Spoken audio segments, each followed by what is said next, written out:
Hi, I'm Rich Wynn. And I'm Rebecca Nixon, and this is the PropTech Growth Podcast. Every episode, we interview an expert in the PropTech startup space, gathering their advice and expertise to help you run a successful PropTech business. I'm the Portable PropTech CMO, and I help PropTech startups build and scale their commercial growth strategy. I'm Rich from Rich Wynn Consultancy. I specialise in operations, sales and process, helping fintechs and PropTech companies to grow. Shall we quickly start with just a brief intro on you, Maria? Yeah, of course. I'm doing a whole load of portfolio things, which is really interesting and not where I expected to be. So I run my own consultancy, which is called Digital Cat.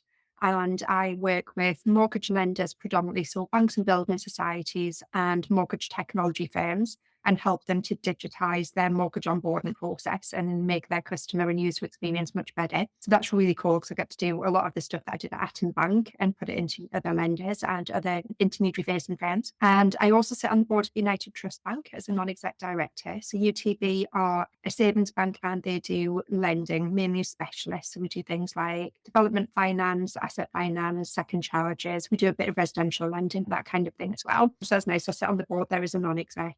And then I do some board advisory work for a whole number of very cool startups, including people like Cojute, who are the UK's first distributed ledger technology solution for property.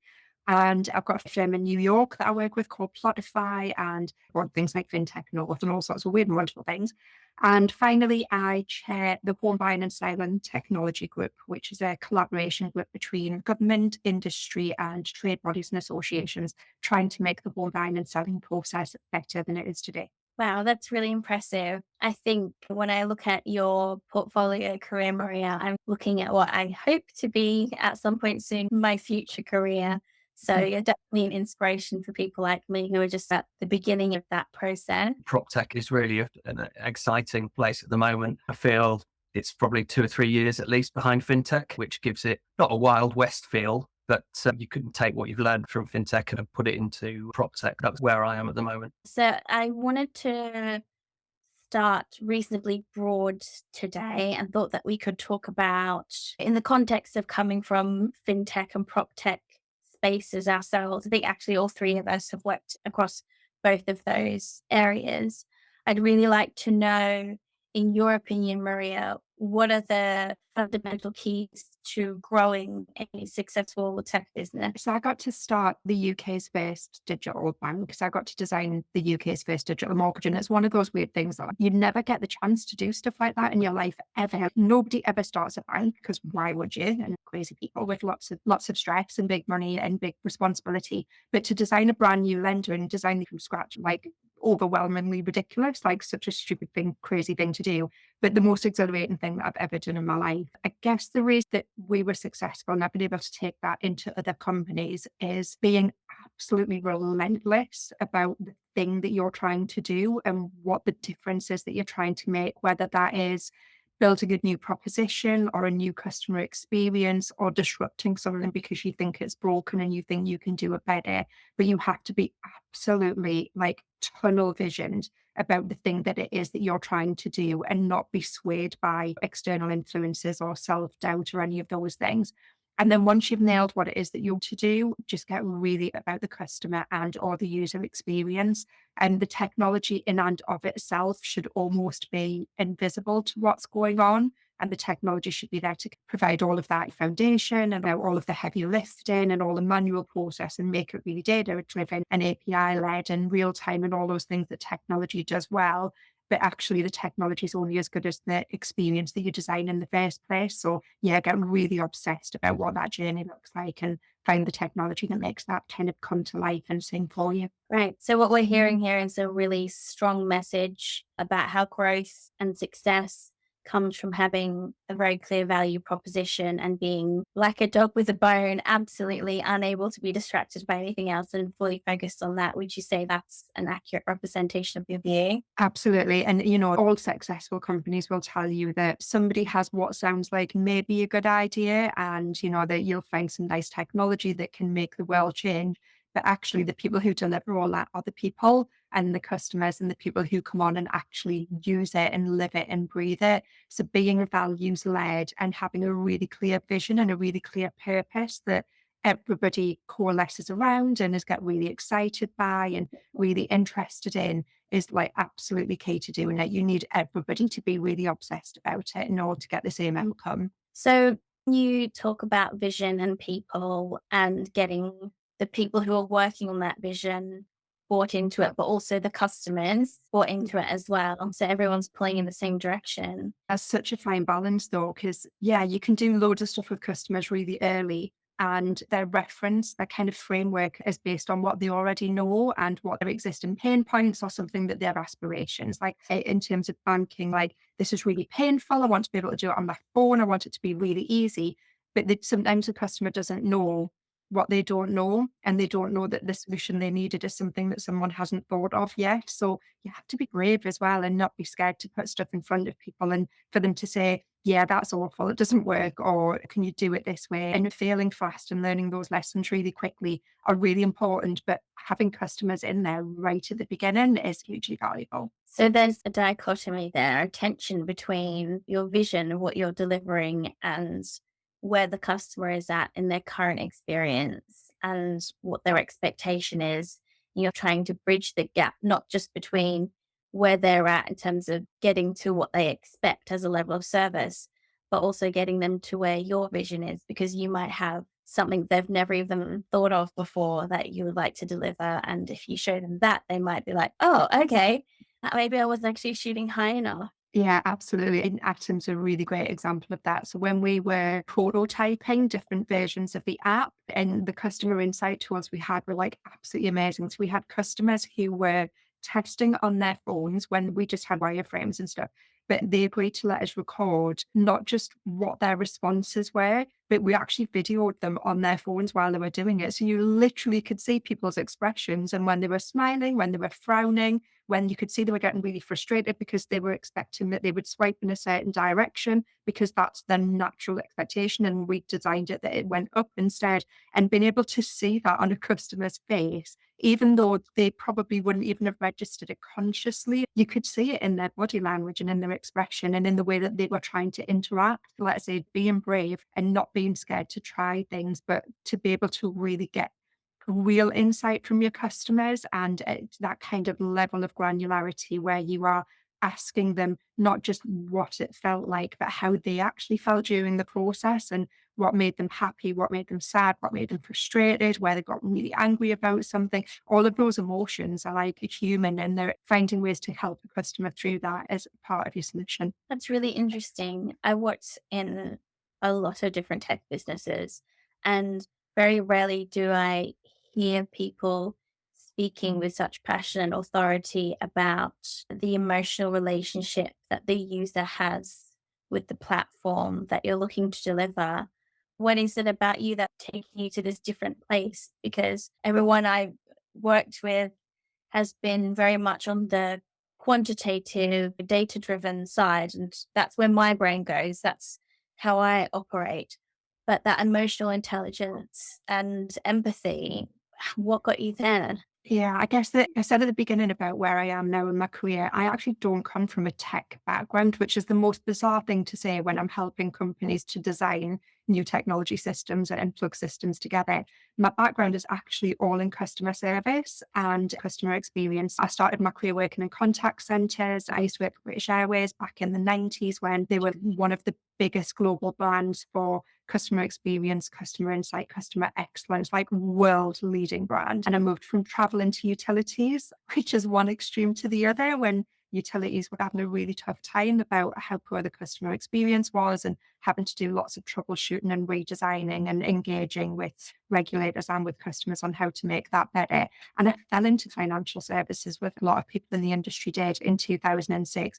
But then what I did was customer facing and I've stayed that way. And I get really passionate about tech and what tech can do to enable an experience and how it bridges that gap between what a business wants and what a business needs to function really well, to have good target operating model, to be really efficient, and all the things that make you financially successful and make your company valuable. And like you say, that human bit, because my background is all people, and you're seeing it so much more in tech companies now, that emotional intelligence, empathy, when you start looking, people are recruiting the skills that they're looking for, there's so much more need of that. And it feeds into things like diversity as well. It's sometimes really hard being one of the few women in fintech because there's not a huge amount of it, especially not women who are my age and who look like me and who sound like me. There's not many of us from the Northeast. And breaking that mold and breaking the way we think about customer experience and how we use technology, we need more of that. We need more diversity of thought. When I was with Atom, when I was a broker, it was an experience and it was also an education for people because it was very new.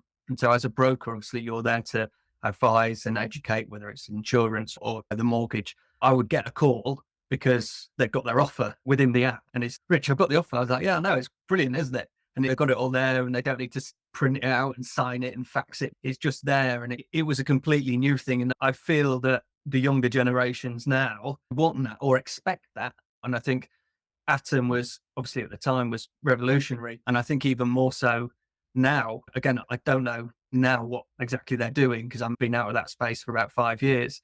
But I just think that there's something so good about that. And it is all about UX and UI. And that's why I think PropTech can take a lot from FinTech.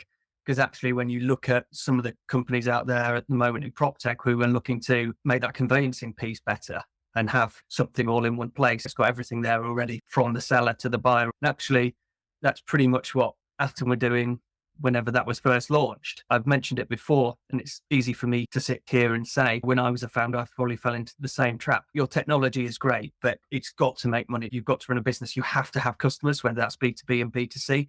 And if you don't have that right experience, then they're not going to come back or they're just not going to buy from you in the first place. It is something that's really key when running a business, that your consumers are happy. Because if they're not, there's so much choice now, they'll just go elsewhere. Absolutely agree. And experience is huge now, isn't it? And generationally, but especially post-pandemic, as more and more people have become so used to being able to do things online and to be able to have instant access to anything that they need to do on a mobile device. And I think the fastest growing user group of mobile devices in the last 10 years are over 65s. I think at the beginning of the last decade, around 2010, something like 9% of over 65s had a smartphone. And I think at the end of 2020, it was something like 90%. It was just exponential growth. And then that'll only have grown during the pandemic. But the amount of things that people do on their phone now, you're absolutely right. You just expect it to be there. And you don't think about the technology and how it works. If you go on and order something online, or you go on and search for something, or you want to find what to watch next or want to listen next, that experience is just delivered, and it's delivered in a way that feels very human and very natural. And Atom was very much designed that way. It was designed to be customer obsessed. And I remember the first time a broker rang us where the mortgage offer had arrived in the customer's app. And this was really early stage. We'd done a really small number of beta test cases with one broker just to make sure everything actually got through the pipe. And then we opened it up. And I remember the first broker ringing me to say the customer had had their mortgage offer in less than 20 minutes. And they were like, is this a real offer? Do I need to do anything else? And they were like almost testing that it worked. And then I remember we got to the point where we could get mortgage application to mortgage offer in 14 seconds. And that just blew up online. Don't get me wrong, it's not easy to do, but it's not impossible, obviously, either. But the noise that created and the feel-good factor from the customer and the broker and everybody involved to say, wow, it felt amazing. And it just had such a ripple effect. I wish I could bottle that and do it for everyone. It's just such a great feeling. So when you talk about delivering a really amazing experience for the customer and having that wow moment, are there fintechs or proptechs or startups that you look at and go, that examples of excellence spring to mind? Yes, PropTech's so hard, and there are so many people that are doing amazing things. There's lots of companies who are involved with the home buying and selling group that volunteer and give huge amounts of time to try and help us make the process better. And there's no getting away from the home buying and selling process is really broken and has been for a long time, and the customer experience is horrific. I was actually at a conference last week where somebody had said to me, oh, it's not broken enough. And I was like, 85% of people say that buying a house is stressful. 1 in 4 said it made them really emotional, like to the point of tears, which is pretty sad. but 1 in 8 actually said it made their mental health worse. And I was like, how bad does a process have to be before we go, actually, this is really broken, we should fix it? So yeah, there's a lot going on in PropTech just now. And there's a lot of companies who are working really hard to fix it. I'm also really fortunate that I get to do a bit of mentoring for Geobation, which is an accelerator program. I work with the Geospatial Commission and get to play with bits of data. And I'm sure Rich will know some of the firms who've come out of that as well, like inventory based. It's one of the biggest challenges for all of those is you've got some amazing people, really clever, really bright, lots of great ideas, really passionate about what they're trying to deliver. We actually have a huge problem with data in property. And that's because a lot of the source data that we would need access to make the technology work really well and to hang solutions together and to give us that insight. Actually, a lot of that data doesn't exist in a digital format, and certainly not in the way that you would talk about the national data strategy, as in data being fair, and which means findable, accessible, interoperable, and reusable. A lot of property data like that doesn't exist right now. So what you're seeing is firms like Inventory Base, like TM Group, there's lots of them who are all working really hard to try and work with the data that we've got and put services around it to make it better. Like almost the connectivity that the industry needs to even just be able to share data in a way that's safe. So if you think in banking, those things are already there. If I wanted to ping Rich some money, like my bank doesn't have to connect directly to Rich's bank. We all connect to the Swift network and the payments are standardized and it has standardized messaging and everybody has the same security and that just goes. You don't have to worry about it or think about it. We don't have that for properties. CodeU have built that using distributed ledger, which is amazing. And as that gets traction, it would be great. But it still doesn't solve it. We've got a big hurdle to get over in terms of property data and being able to use data well.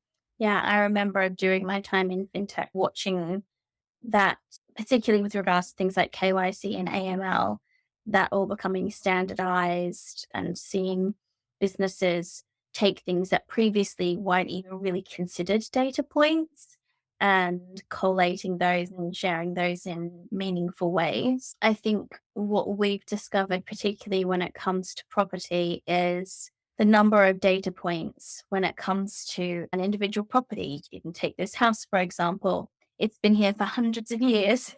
There are so many data points relating to this house, some of which are accessible, some of which are only on paper, and some of which just you would only know after literally living here. Things that people really ought to know before they buy a property, getting that information collated and meaningful information as well when we think about things like sustainability and houses that are energy efficient and how we make different buildings more energy efficient. I think there's a huge amount of data that needs to be collated and used to make things better, whether it's the buying process or any number of other initiatives.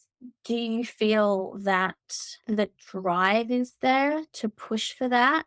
And if so, where do you feel that's coming from? Yeah, that's a really great question. I guess with fintech, I had almost that eureka moment was the whole load of stuff all came together around standardization. So standardization for things like payments, central banks agreeing what international standards look like, even in mortgages. So you had European Mortgage Credit Directive and standardization around how we did things like ESIS and how we displayed interest rates and calculations and all that kind of stuff.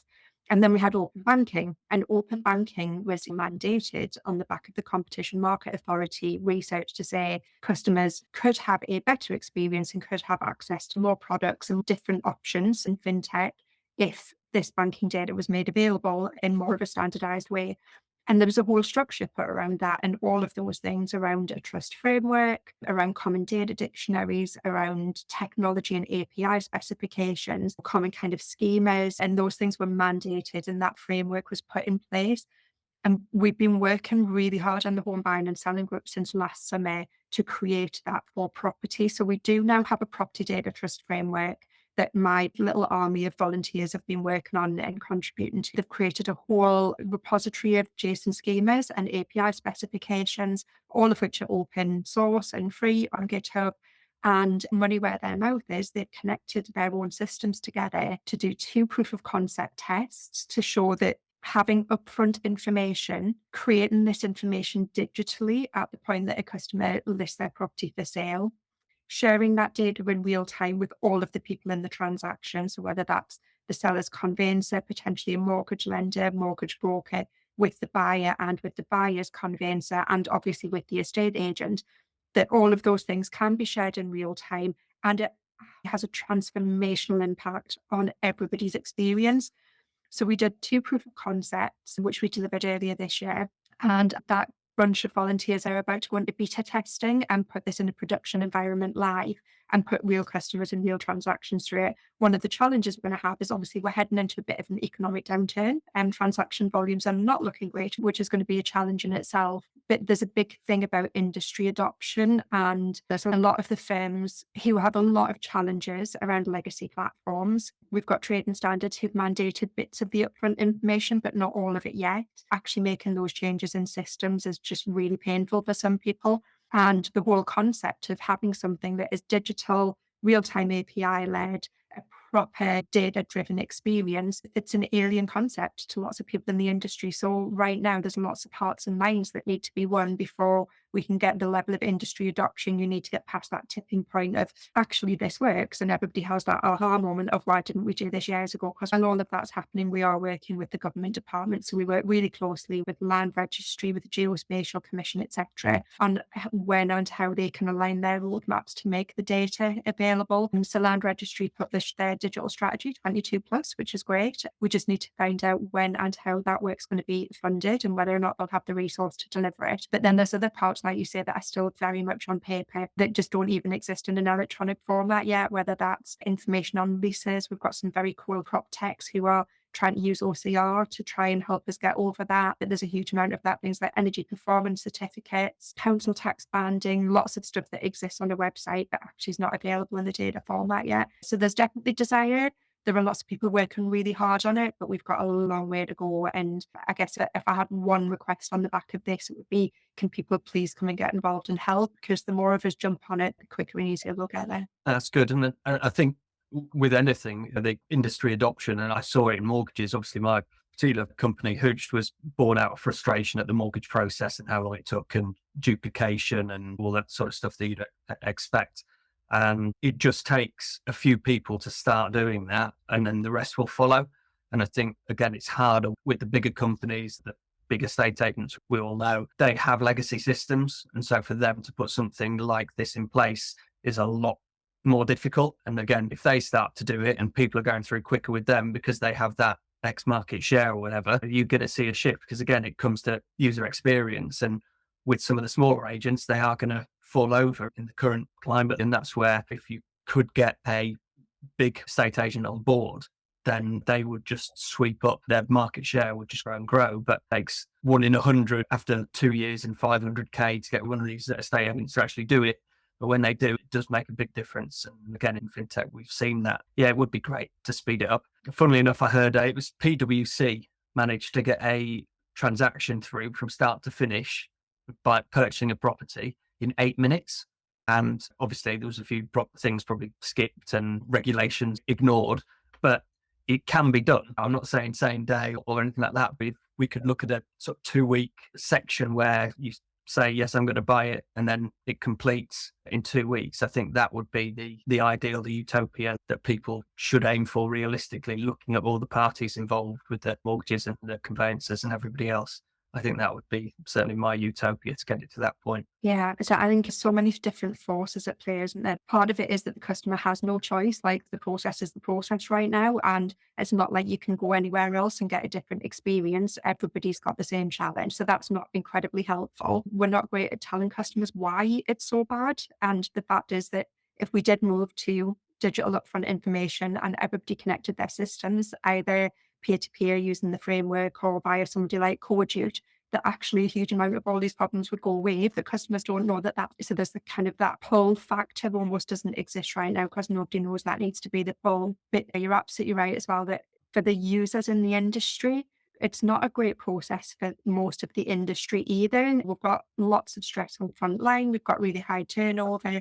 Having stuff take 24, 26 weeks to get from accepting a property to completion is not great. It's not great for the estate agent, it's not great for the mortgage broker, it's not great for the customers, and it's not good for lenders either. Whatever we get the number down to, it's actually around giving people control and transparency and trust and confidence that when I put an offer in on a property, I do know everything that I need to know, and I'm making a really informed decision that I feel confident and happy about, that I've gone into it with as much information as I need. And when I do put that offer in and that offer is accepted, I have control over when and how I complete and exchange and what day I can move and all the things that right now you have no control over. And I sold my own house over the summer and I had a horrific experience. And given I've worked in the industry since 2006, the person who bought mine was a first time buyer, and the house that I sold was a bog standard, built in 1990, 4-bed detached house on a freehold. Like, on paper, the simplest thing that you can imagine. And it was still awful, and it still took 5 months. And I was just tearing my own hair out. So it given customers control and trust and confidence and transparency. And whether that needs to be that I can move in 2 weeks if I want to, but actually, no, I don't need to move for a month because I'm moving around school days and new jobs. But the customer having the choice to decide that and to know what their options are right now, they don't. So that would just be a phenomenal change. And there's nothing that stops us from getting there. And mortgage offers are designed that they have a 14-day cooling off period to give customers that kind of time to change their mind. It's a big financial commitment. You need to make really sure. So the 14 days is in there to protect the customer. And if we get to be able to exchange in 15 days, then why would you not? Yeah, I think something you touched on there, we've talked to, I think, a few people about shortening the time, the conveyancing time. It's too long, it's too stressful, but the stress of it often gets linked to the time frame. And you've just linked it actually to, okay, the time frame is an element of it, but actually the real problem is lack of control and lack of transparency. Because actually, when I bought this house, we had it turned around quite quickly. We were first time buyers and the seller had no chain, but it was still the most stressful thing either of us has ever done in our lives. And we're both startup founders. So you've got 35-year-old professionals who are like, I never want to buy a house again. And I think if we'd known that it's going to take 3, 4, 5, even 6 months because this and this has to happen, you can then manage your expectations and your stress level and you can work around it. If you've got other options that you know you can pursue, then you can do that. But when there's just a black hole called conveyancing and you don't even know what that means because you've never done it before, it's a lot to handle emotionally. And you're talking about having the empathy to really remove that pain and remove that stress and remove that mental health burden from people. And as a society, we're becoming more and more aware of how certain life events and activities have a huge mental health tax on the public. And if we can work together to remove one of those, I think that would actually have a really big social impact. Is that the sort of thing that makes you get up in the morning? Because I get the sense that you're inspired by that.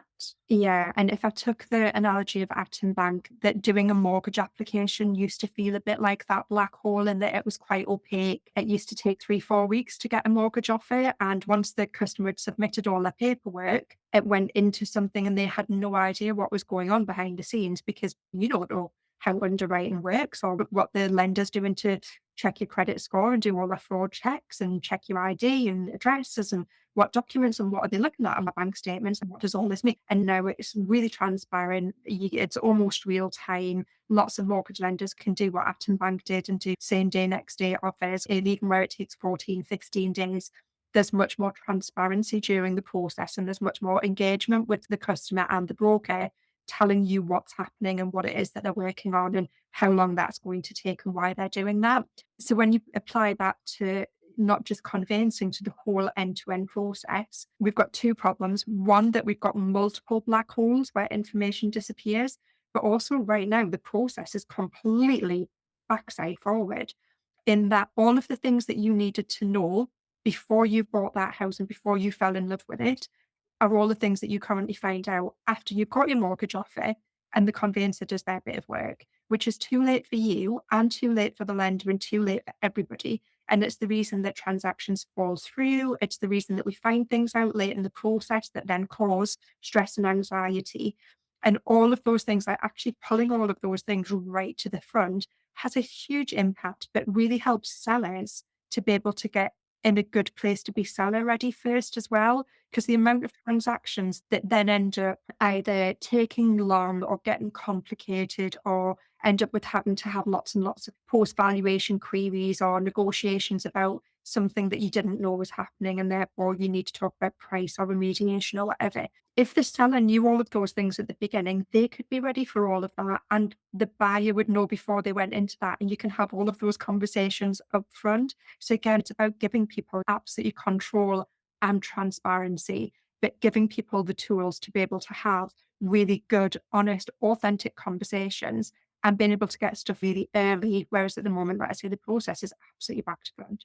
So just to loop back to something you said earlier around women in fintech and PropTech at the, I don't know, the top level or medium level or wherever. Since I've been in the PropTech sector, obviously I've met and spoken to some great women. Obviously Rebecca's great, and Helen Turner at Coho, absolutely amazing. Sian having inventory base, like again, she's the engine that drives that company, and it's really good to see. Why do you think it is that there are so many men compared to women than other industries, not necessarily in tech, but just in this sort of space that we're all working at the moment? Yeah, I've lived with this for a long time. Let's say I joined financial services in 2006. And back then, the number of women who were executives in the mortgage world were like tiny. And I remember going to my first lot of mortgage events, industry awards and stuff, and there would be less than 10% of the attendees would be female. And the number of senior people around were like minuscule. It was really heartbreaking. So we're coming a lot. We have both financial services and property have historically and long-term held by men. They've been very male-dominated industries. You've got lots of people who've got really long tenure. And while those things are changing kind of frontline and up towards that middle management bit, you've got much more diversity frontline. You go into estate agents and stuff now, and it looks and feels very different, same with branch networks, etc. But then when you get up to the executive and board level, that, that we've not had enough time yet for that to really push through.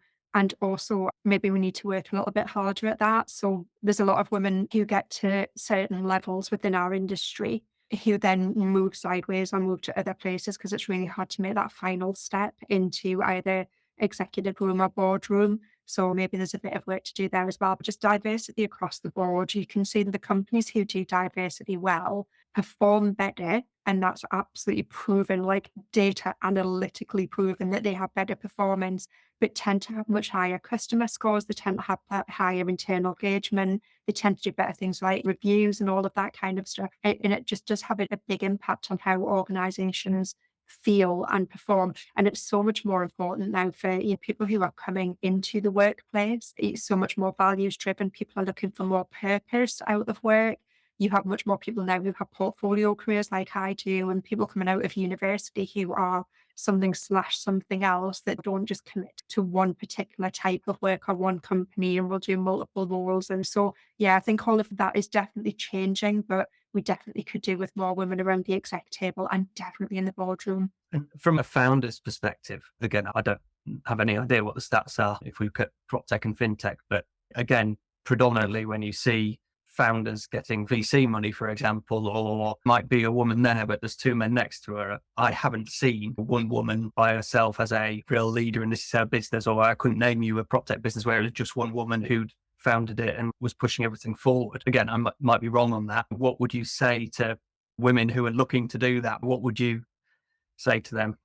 No, you're absolutely right. I think, and there are some really scary stats out there about the tiny amounts of investment that go to female founders generally, and even more so in females in tech. I think the number is something like, I'm going to get the numbers wrong, but like 3-4% of all funding goes to women. And I think it's something like 1% of all funding goes to non-white, regardless of gender. And again, I remember seeing Roxana at Blend Network, who is a PropTech founder.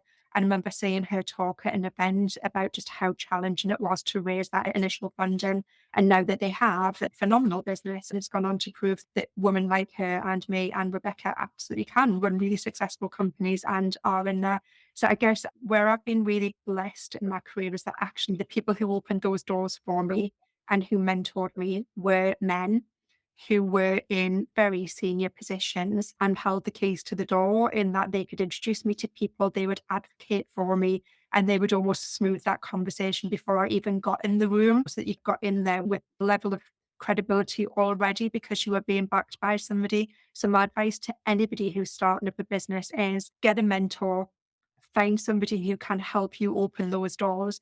Be mega confident. And you said yourself, you hear people like me talking, I'm really passionate about what I do. Be that, be authentic, be genuine, be yourself, be passionate about the thing that you're doing. People will buy into you as a person. And when they believe in what you're trying to do, the investment will come and network really well. There are lots of people out there like Roxana who have done it and are really happy to share their stories and share their support networks and share the things that worked well for them. Yeah, that's great. I'm not having to go at VCs because we all need them. And it's just a sort of interesting discussion with somebody who is in your position to look back. And I was going to touch on sort of network. And is there anything you would say around how to start building a network? So because I'd had quite external facing roles when I worked in banking, I had quite a big industry network anyway. But a lot of that is around taking the time to actually build relationships. And a lot of what we do is quite superficial. You go to networking events, you have the same kind of, nothing conversation. But actually, when you take the time to really get invested in somebody's life and talk to them about their family and what their passions are outside of work. And I'm a big football fan and the universal language always goes down well. But it's that kind of thing, right? You actually have to really take the time to invest and get to know people. So if you're going to go and do network and stuff, then don't treat it as a tick box. Like actually find the people that you want and spend some kind of real quality time with them. But choose your mentors well. I've got 2 mentors. I have one who is my own growth person and the one that I go to when I'm having an emotional moment or I'm struggling for confidence or self-belief or just need a bit of guidance or need a bit of bigging up or whatever. And then I've got somebody who's absolutely like my career industry mentor who's really well connected and will introduce me to people and will help me manage a relationship or manage politics around situations, that kind of thing. But I do a lot on LinkedIn. And again, when I'm on LinkedIn, people know it's me. I talk about the stuff that I'm really passionate about. I talk about the stuff I'm genuinely interested in. I'm very authentic. And I don't know how much of that is female and Geordie and half Spanish and wear my heart on my sleeve and couldn't win a game of poker if I tried because everything that I see and feel is literally written on my face. And I tend to be that person. And I think that's important as well, just to be yourself when you're out there. And a moment when it really hit me, just how good my relationships in the industry were was when I left Atom Bank and I set up Digital Cat. And I was just like, oh my God, what am I doing? I've got a mortgage, I've got 2 kids, I've got a husband, I haven't got anywhere to run to if this goes wrong. There's just me, I don't have family. And I had a complete wobble. I was just like, I'm never going to be able to do this. And the day that I announced, or the day that somebody found out that I was leaving Atom Bank, I had 2 offers of consultancy work, one of which was from 27 Tech and one was from a tech startup. And they both just had heard on the grapevine that I was thinking of leaving and reached out straight away to go, please come and do some work for us. And it was just the most uplifting moment of reassurance and just confirmation that, those relationships and all that time you'd invested in people want to help. So use your network, invest your time, and don't be frightened to ask for help. People really genuinely do want to help you. Yeah, if I think back over all of the tech startups I've worked at, there was only one that had a woman in a senior leadership position, and it wasn't even CEO. I spent most of my career learning how to be one of the boys. And growing up, I was always into sport and always preferred whiskey over vodka cruises anyway.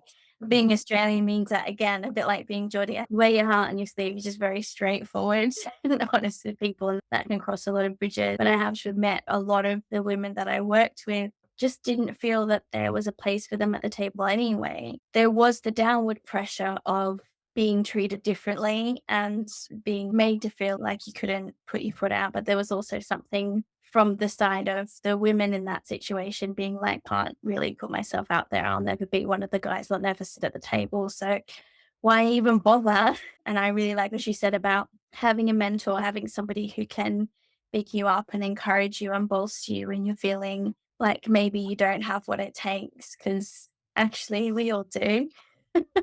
Yeah, and talk about that a lot. And we've got lots of women's groups on LinkedIn and in residential property, and we meet fairly often in like online virtual coffee kind of things. And we talk a lot about things like imposter syndrome and all of that, and mental health and the struggle of managing career and family and dealing with the pressure of so many different things that you're trying to balance all of the time and how much responsibility you put on yourself. And then you have that conversation with a lot of men in the industry, and it turns out they all have exactly the same things, and they have imposter syndrome too, and mental health challenges. And the movement of people talking about those things now is just really powerful. And the more we talk about it and the more we share it, the more normalized it'll become for everyone. And again, you're seeing companies who've invested really well in the setup of their diversity at board level downwards are more on the front foot having those conversations. But we'll also talk about the culture of the company and how to make work a safe place to be yourself and express yourself and bring your whole self to work. And that's something that Acton were just amazing at, that be yourself at work and be your true self. And we embrace everything about everyone's culture, and you're seeing more and more of that in the industry. So if you do need to reach out to people, go and have a look at some of those groups on LinkedIn. There are lots of us who are having those conversations. Yeah, I can't really talk on the topic because I'm not a woman, but thanks to my wife, I'm a born again feminist because I do understand how hard it is for women, and that she's had a very good career, which she put on hold to have a family and then going back into it, various things. So I see, along with everything else that you guys have to deal with, the fact that I just called you guys when you're quite clearly women. Guys to girls. I think guys is gender neutral now. I'm going to stop digging a hole. And one of the most inspiring things that's happened actually the last couple of years, because I'm a football fan, so I'm going to say this, but for years and years, I used to sponsor one of Newcastle United women's team because they weren't funded by the club. And a lot of the girls were students, were working in a very early stage in their career, late teens, straight out of college. And if they didn't have individual sponsorship, they actually couldn't afford kit and travel and all of the things they needed to actually get through the season. And then obviously Newcastle was taken over and the new owners have brought them into the club and are investing in them now. And at the same time that happened, we then had the Lionesses come through and have this amazing run, and the Spanish feminine team are having an amazing run as well. And there's our little girls now, the role models that are out there, and the expectation that women can referee at a World Cup and girls can go and play at Wembley, and we can do all of these amazing things. My mum runs a company and she's a non-exec on a bank, and that's normal. It's definitely changing. It's really inspiring. Look, Maria, absolutely brilliant. Really nice to speak to you. And on the networking part, I think first saw about you on LinkedIn, and Rebecca I met through LinkedIn as well. So it really is network and getting out there that definitely helps. But yeah, this has been absolutely fantastic for who you are, to give us this hour of your time to go through everything with us. We really do appreciate it. My pleasure. Thanks for joining us on the PropTech Growth Podcast. To learn more, you can find us on LinkedIn or email proptechpodcast@icloud.com. See you next time.